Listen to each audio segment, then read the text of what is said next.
alone, property damage from fire totaled more than $19 million. These are the fires that make headlines. They're the most spectacular. We woke up, people were yelling fire in the hallways, and there was smoke filled in the hallways. What you don't know is that these are not the fires that do the most damage or take the greatest number of lives.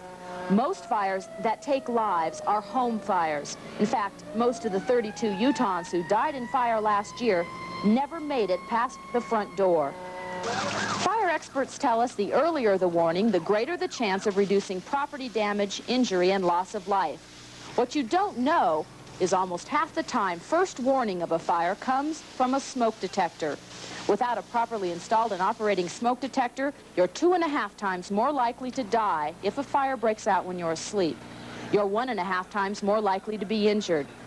Even so, only half the households in the United States have a detector. And what you don't know is even fewer homes have detectors that work. And there are more problems. Right now, there's a battle within the fire industry over which type of detector is best equipped to save your life. Unfortunately, most consumers are unaware of the controversy. That's what the Probe 5 investigative unit will be looking at tonight, because in this case, what you don't know could kill you.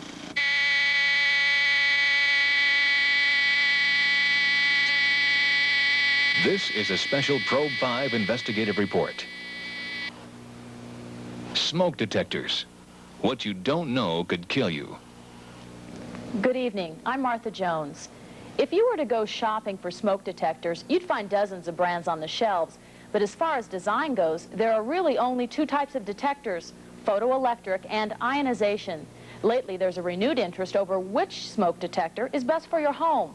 It's an important decision to make because if your detector doesn't work, it could cost you your life. If you've got a detector in your home, chances are it's an ionization type. 90% of all home detectors are the ionization model. The rest of the market is made up of photoelectric detectors. The important thing to know here is that the two detectors react differently to different kinds of fire. The photoelectric type works like an eye. It activates when visible smoke enters the detector chamber. It's especially sensitive to smoky or smoldering fires. The ionization detector works like a nose. It smells the invisible particles of smoke. It works best in detecting flaming fires. One of the disadvantages of the ionization detector is its tendency toward false alarms. Since it's so sensitive to invisible products of smoke, it often goes off whenever you burn a piece of toast or broil a steak in the oven.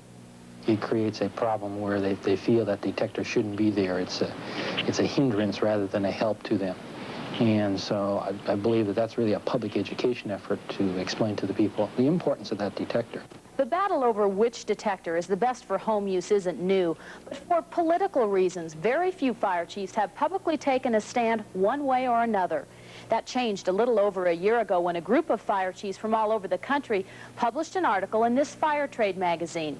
The chiefs came to the conclusion that most ionization detectors do not respond quick enough to a slow, smoldering fire, the kind of fire most likely to occur in your home.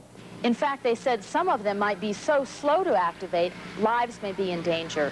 The chiefs did find the photoelectric responded to both smoldering and flaming fires.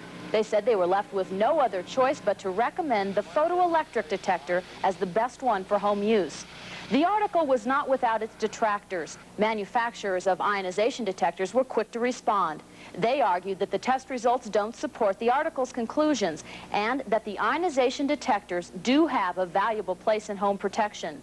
The Los Angeles Fire Department Chief Engineer and General Manager, John Gerard, was one of the authors of that controversial report. Well, you know, if you were manufacturing ionization detectors and that report came out, you would be outraged, and they were. But we didn't write the report to placate or pacify industry, nor did we write it to outrage industry. The report was written to advise a group of fire chiefs, in this case the board of directors of the International Association of Fire Chiefs, what one of their subcommittees had determined to be the best type of detector to use in this particular circumstance. Chief Gerard has done a lot of research to back up his opinion. Los Angeles City has just completed what may be the most extensive smoke detector testing program of its kind in the country. One of the objectives of the Los Angeles test was to create fire in a real-life situation. That means setting fires in houses that had all the comforts of home, carpets and drapes and furniture. It took over $1 million in 13 months of testing to do it. With the cooperation of the Los Angeles City and Salt Lake County Fire Departments, Probe 5 conducted similar smoke detector tests. Like Los Angeles, we wanted to look at the most common fires. These are the top 3 causes of fire in our state. Last year, they accounted for more than 1,800 fires in Utah, both inside and outside the home. Most of them were put out without anyone being injured or killed. That is, all except for the fires that started from cigarettes. They are the fires that usually occur at home during the night. They are the most dangerous, the most deadly.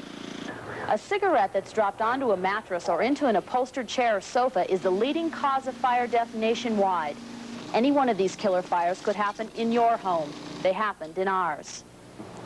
The Salt Lake County Fire Department provided Probe 5 with a test house. The home was abandoned and was due to be demolished. It was typical of many homes around our state, with the living quarters downstairs, 3 bedrooms up.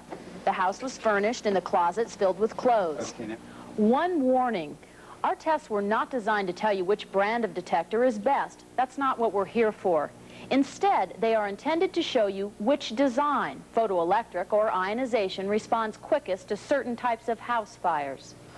We used 3 ionization detectors and 2 photoelectrics. A heat detector was also mounted with them, side by side on the test panel. The panel was then nailed to the ceiling outside the bedrooms, just like Utah law requires. Then next to that, we put in a light beam. It measures the amount of smoke that's contained in the air we breathe. All of this equipment was wired into a meter box that told us what order the detectors went off and the percentage of smoke in the air at the time. Los Angeles fire engineers came up with these 3 critical environmental levels. Any time during the test when one of these thresholds was reached, chances were good someone inside would die.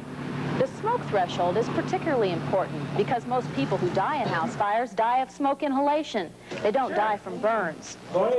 We put 3 firefighters in a sealed room and slowly let the smoke build. The camera recorded their reactions to various levels.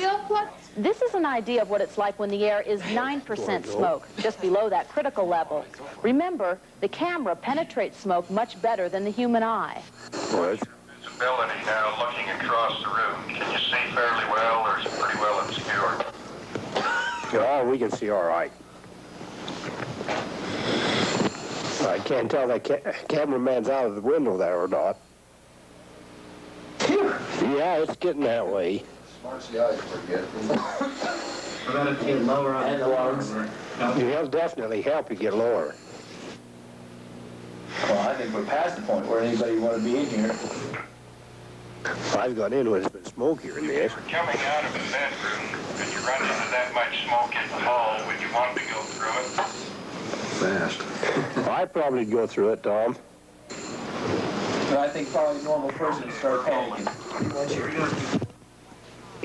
By the time the firefighters came out, smoke levels had exceeded the 11% critical mark.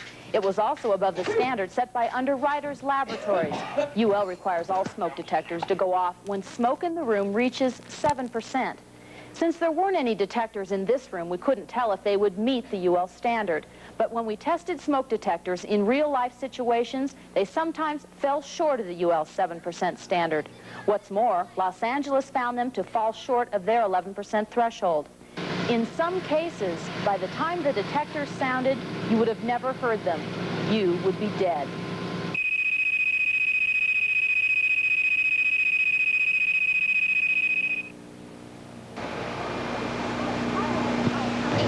Fires in the home come in 2 main varieties. Some just smoke, others flame. At first glance, the flaming fire seems the most dangerous because it spreads so rapidly. But fire statistics show it's the smoldering fires that take lives. A fast-burning fire, kitchen fire, such as that, normally there's someone around when that does start, and they are aware of it. I would classify generally a killer fire as one that would happen at night when the people are asleep, and more a slower, smoldering type fire. In this state, the most common of all fires are those started by children playing with matches. We simulated that type of fire to see just how rapidly flames can build and how fast smoke detectors react. Channel 5 cameraman Bill Abeda, equipped with protective clothing and an air pack, photographed the progression of the fire. What you are about to see is a condensed version of the real fire. The time in the lower left-hand corner of your screen represents the amount of time that's passed since the fire began. About a 12, 14-inch flame.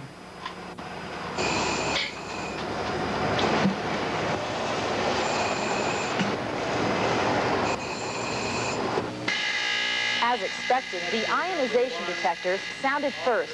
They are the best at sensing flaming fires. The first ionization rang out at 1 minute 37 seconds into our test.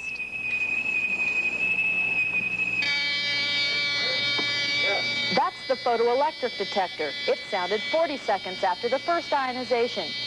In repeated tests done by the Los Angeles Fire Department, the ionization detector was the quickest to respond to this flaming type of fire.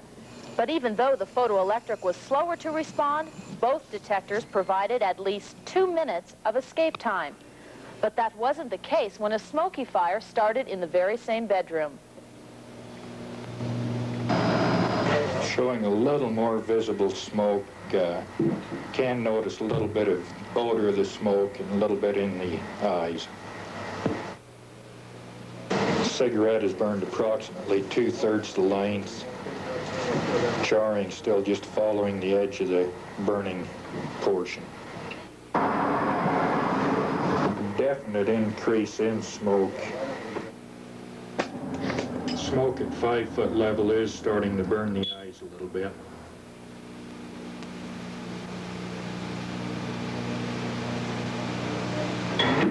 Still no visible embers showing.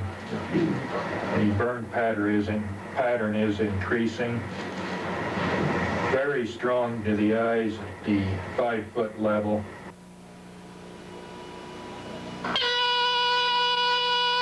The photoelectric, number 2 on our panel, was the first warning someone would have had of a fire.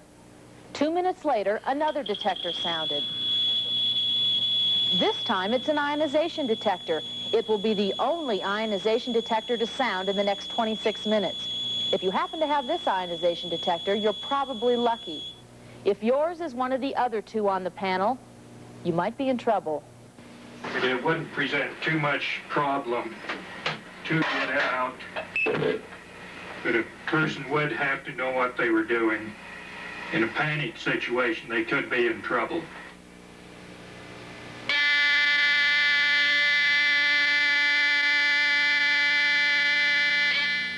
At about a 4-foot level, it really hurts to breathe. At regular height, I wouldn't want to take a breath. Looking right down through the center of the charred area, you can see right to the springs. It has entirely consumed it.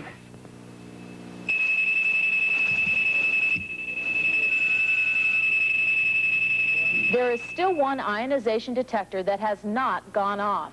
It happens to be the detector many contractors install in new homes. Visibility still would be okay to come out, but they would have to have presence of mind to make sure they knew where they were going. It's now 1 hour and 35 minutes since the fire started, and all the detectors have activated. There's a 30-minute gap between the time the first and last detector sounded. That half hour could mean the difference between life or death, because by the time the last detector went off, if you didn't know exactly what you were doing, you could get trapped. Los Angeles Fire Department tests back us up. They found ionization detectors did not give adequate warning of a smoldering fire that starts in the bedroom. The department recommends photoelectric detectors in the bedrooms and the hallways. Considering this recommendation, it's surprising to note that only 1 in every 10 home detectors is a photoelectric model. Chances are you may not be as safe as you think. We'll look at fires that start downstairs after this break.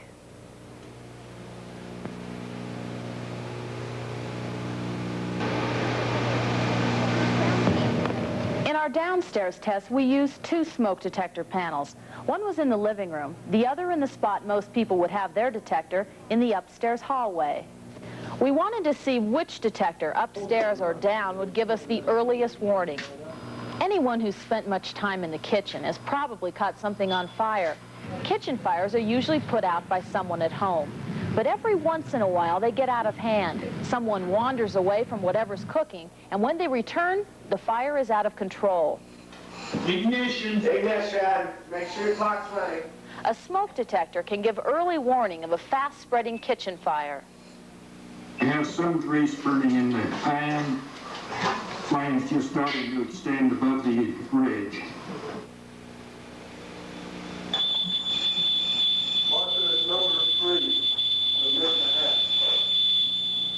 It took just over 1 minute for the first detector to warn us of fire. It's one of the ionization detectors downstairs. It sounded 2 minutes before anything upstairs went off. That 2 minutes is important when you're talking about a fast fire like this one.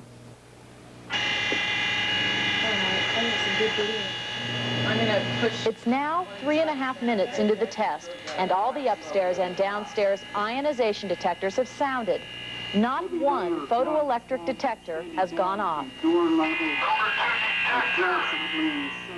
The ionization detectors clearly outperform the photoelectric in this type of fire. That's because they are the best at sensing flaming fires. In repeated tests done by the Los Angeles Fire Department, the results were the same. The LA report recommends that an ionization detector be placed downstairs in the living room. But upstairs, the story is completely different. There, Los Angeles recommends the installation of photoelectric detectors. You'll see why in this next fire, a killer fire. The occupant of this apartment never woke up. He died in his sleep of smoke inhalation. The cause of the fire was a cigarette that had been dropped onto the sofa. It's the #1 cause of fire death in America. The sofa fire we set in our test house vividly demonstrates the need for detectors both upstairs and down. Cigarette is in place, starting clock.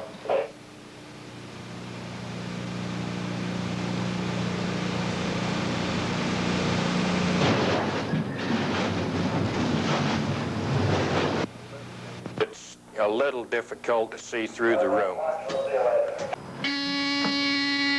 Detector number 5 is operated again. The downstairs photoelectric detector sounded first. The rest of the downstairs detectors had all gone off by the time we were 43 minutes into the test. But at the top of the staircase, it was another story. This is the place where most people would put their detector, if they had one at all. But if it's the only place you have a detector, you're at a distinct disadvantage, one that could possibly cost you your life. When a detector room can barely make out the clock, 55 minutes into test now. First detector upstairs has operated. The first detectors to operate upstairs are the photoelectrics. Even so, they're 20 minutes behind their downstairs counterparts. If the upstairs hallway is the only place you have a detector, you've just given the fire the winning edge.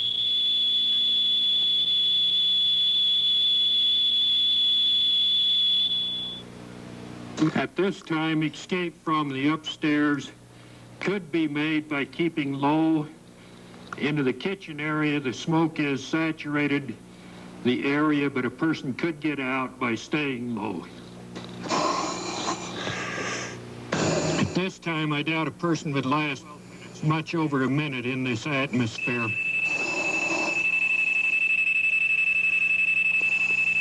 Visibility is now down to a couple of feet. That is, if you could keep your eyes open. A person would have a real difficult time evacuating, even laying down on the floor or the stairs coming down. Detector number 1 operated 40 minutes. By the time the last detector sounded, escape would have been nearly impossible. This fire illustrates the need for a reliable detector. It also shows us we're fooling ourselves if we think one detector is enough. The need for the photoelectric showed more predominant in the two-story fires. We also found out that that one detector was not sufficient. In other words, one detector in the hallway is not going to give you adequate warning. The Los Angeles report is sure to get a lot of attention. It'll be closely examined by the smoke detector industry, national testing labs, and fire chiefs all over the country. The fire safety recommendations the report advises are not followed by most cities, including any city in Utah. Take, for instance, what the report calls a minimum level of protection. In a house similar to this model, the report recommends a photoelectric detector go in the hallway near the sleeping area. Another photoelectric is recommended in each and every bedroom. That's to protect the sleeping occupant from deadly smoldering fires that would start in the bedroom. In a two-story house, like this model, the report says an ionization detector should be installed downstairs in the living room. That's because the ionization detector is best at sensing flaming fires, like those that could start in your kitchen. Based on our testing and then reading LA City's reports, what type of recommendations would you make personally? I think it showed really the need to have more than one detector in every residence. And also, for the type of fire, a need for photoelectric. Now, this is my own personal opinion, but that is the way I feel on life-threatening fire. Our fire codes here in Utah don't encompass Sadler's recommendations or the recommendations of the LA report. They don't even come close to what the report calls a minimum level of protection. Most Utah cities and counties require one detector in the hallway of every new home. Older homes are exempt. They don't have to have any protection at all. Sadler says one detector is not enough. Yet there's opposition to the passing of a stiffer smoke detector ordinance. Most of that opposition comes from builders and apartment house owners. Theoretically, I think the more strict code, along with the enforcement, is better. But we have certain individuals that will fight a strict code. But I think for life safety and saving of property, strict codes are a must. Los Angeles City's smoke detector ordinance is considered one of the best in the country. That's because it requires more than one detector, and it's a retroactive code. Every house and apartment unit in the city must comply. But LA's code does not include a requirement for photoelectric detectors.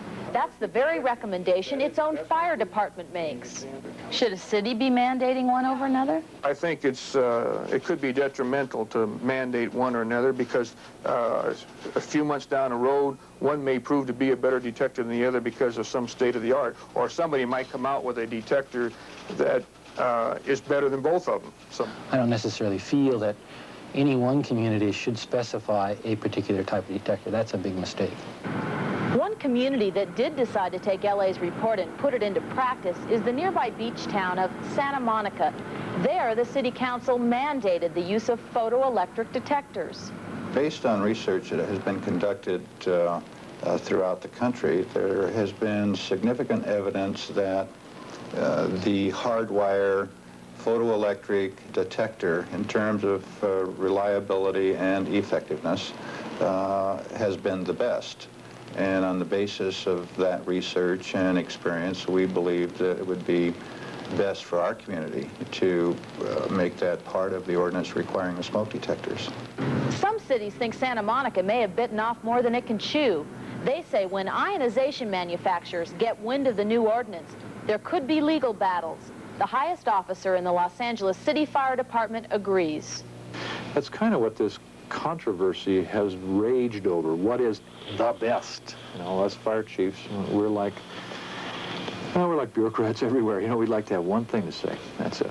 You know, somebody But that's said, not possible in this It case? isn't possible. No, I don't think so. It's really a whole case of relativity. The really critical issue is, do you have detectors in your home? That's what's really important. What kind do you have in your home? Photoelectric. The Los Angeles smoke detector report may never change one code anywhere in the country. But Chief Girard says it's already had an impact. It's forced the smoke detector industry to take a hard look at itself. The detector people we talk to say the report can be interpreted in different ways. The photoelectric manufacturers say the conclusions favor their type of detector. And the ionization people say the report shows that both detectors perform equally as well. Right now, the report is in the hands of several national testing laboratories. They're currently reviewing their standards for smoke detector placement and sensitivity. That same type of critical review is not going on here in Utah. We don't know of a city or county in the state that's trying to strengthen its smoke detector ordinance.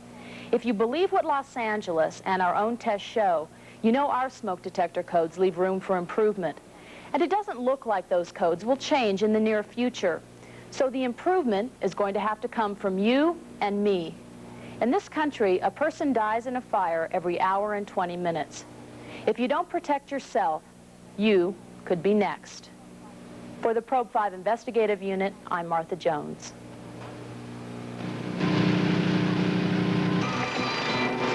I have a smoke alarm, yes, but it's not hooked up. I got it for a Christmas present, and I never hooked it up. Do you plan to hook yours up? Well, not today.